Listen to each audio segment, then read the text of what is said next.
Eits, tunggu dulu. Apa yang barusan saja kita lihat bukan karena pasien yang ceroboh, melainkan karena satu kalimat dokter yang disalahpahami.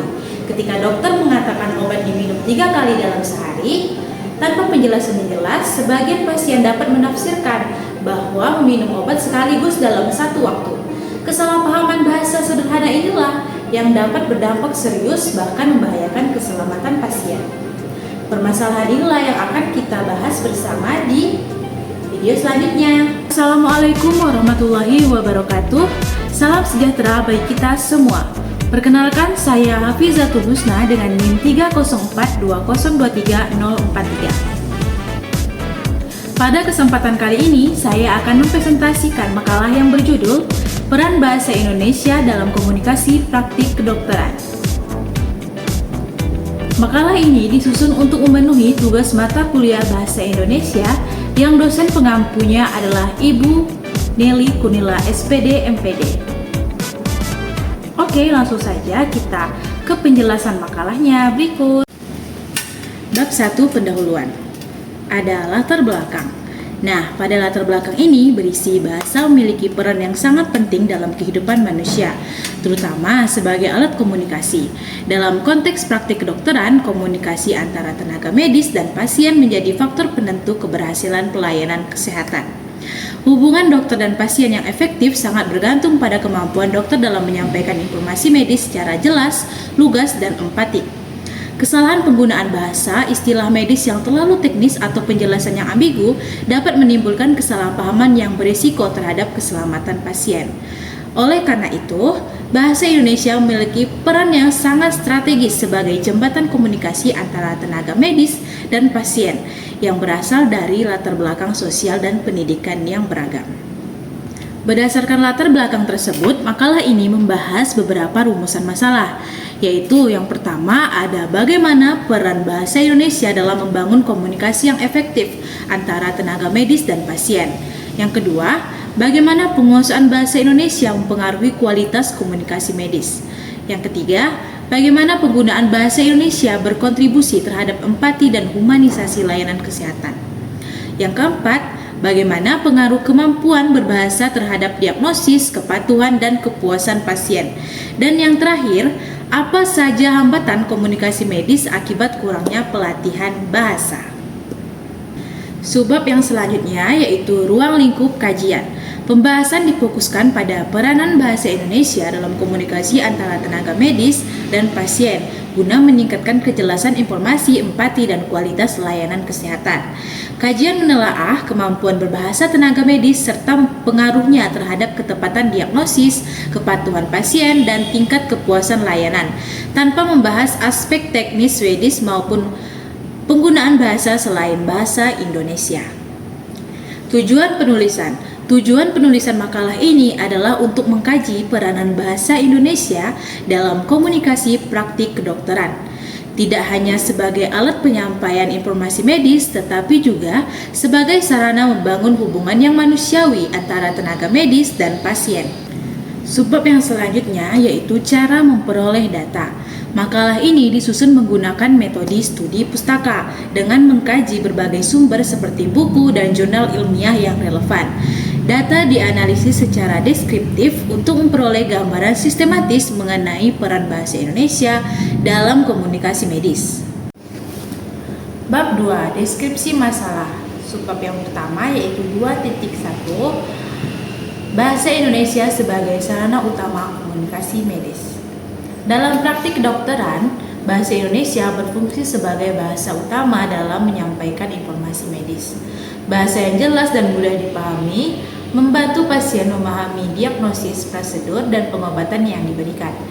Sebaliknya, penggunaan bahasa yang terlalu teknis dapat menimbulkan kesalahpahaman dan menurunkan kualitas pelayanan kesehatan. Penggunaan bahasa yang terlalu teknis dapat menimbulkan kesalahpahaman dalam komunikasi medis. Komunikasi yang tidak efektif berisiko menghambat diagnosis, pengobatan, dan kualitas pelayanan kesehatan. Subbab yang selanjutnya yaitu 2.2, penguasaan bahasa Indonesia dalam praktik medis. Claramita dan rekan-rekannya menyebutkan bahwa kemampuan berbahasa merupakan bagian dari profesionalisme dan etika kedokteran yang berperan dalam membangun kepercayaan pasien.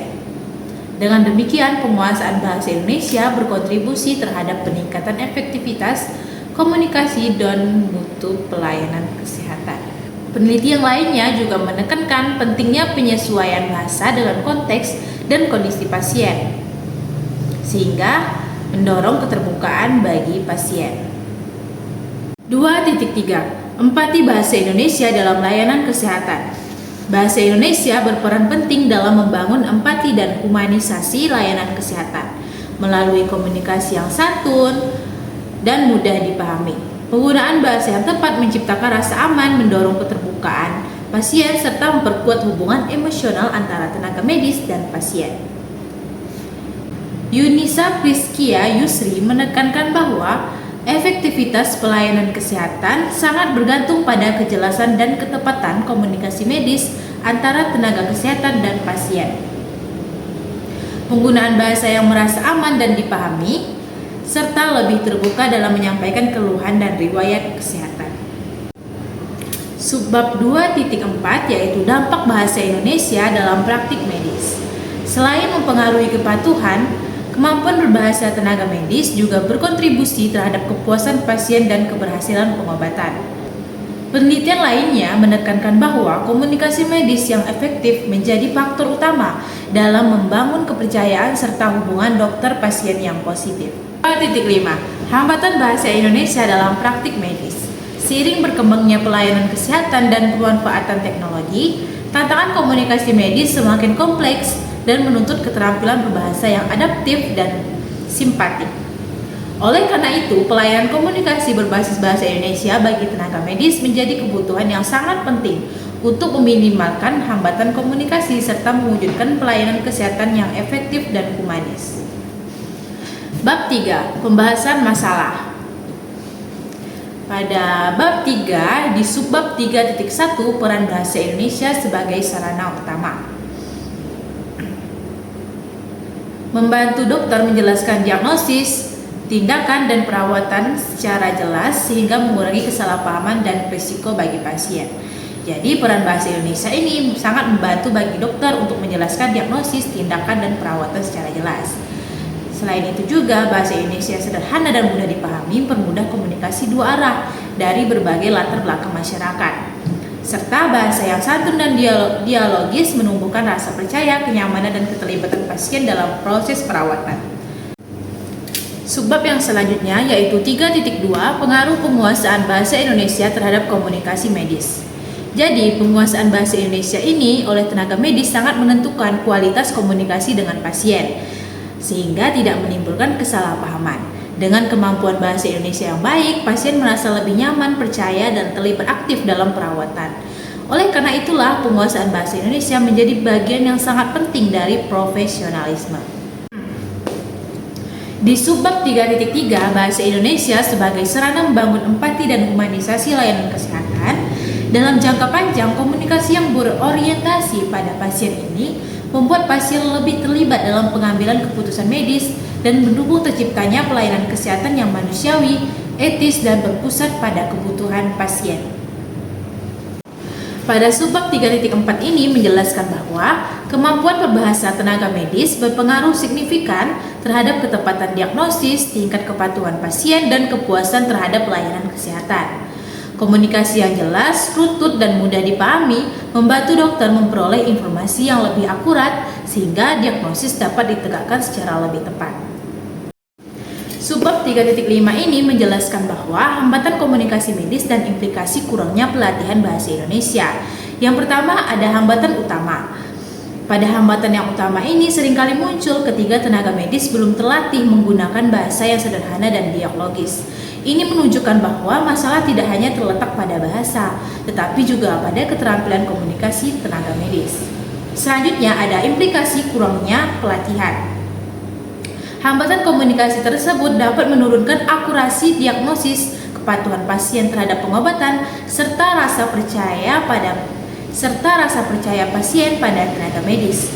Karena itu, pelatihan komunikasi berbasis bahasa Indonesia sangat penting agar pelayanan kesehatan lebih efektif dan berpusat pada pasien. Bab 4. Kesimpulan dan saran. Kesimpulannya yaitu Berdasarkan pembahasan, dapat disimpulkan bahwa bahasa Indonesia memiliki peran yang sangat penting dalam komunikasi praktik kedokteran. Penguasaan bahasa Indonesia yang baik membantu menciptakan komunikasi yang efektif, empatik, dan humanis, serta meningkatkan kualitas pelayanan kesehatan. Selanjutnya, bagian yang syarat. Syaratnya yaitu penulis menyarankan agar institusi pendidikan kedokteran memperkuatkan pelatihan komunikasi berbasis bahasa Indonesia dan tenaga medis terus meningkatkan keterampilan komunikasi dalam praktik sehari-hari. Demikian presentasi yang dapat saya sampaikan. Semoga makalah ini dapat memberikan manfaat dan menambah wawasan kita semua. Terima kasih atas perhatiannya. Wassalamualaikum warahmatullahi wabarakatuh. Salam sejahtera bagi kita semua.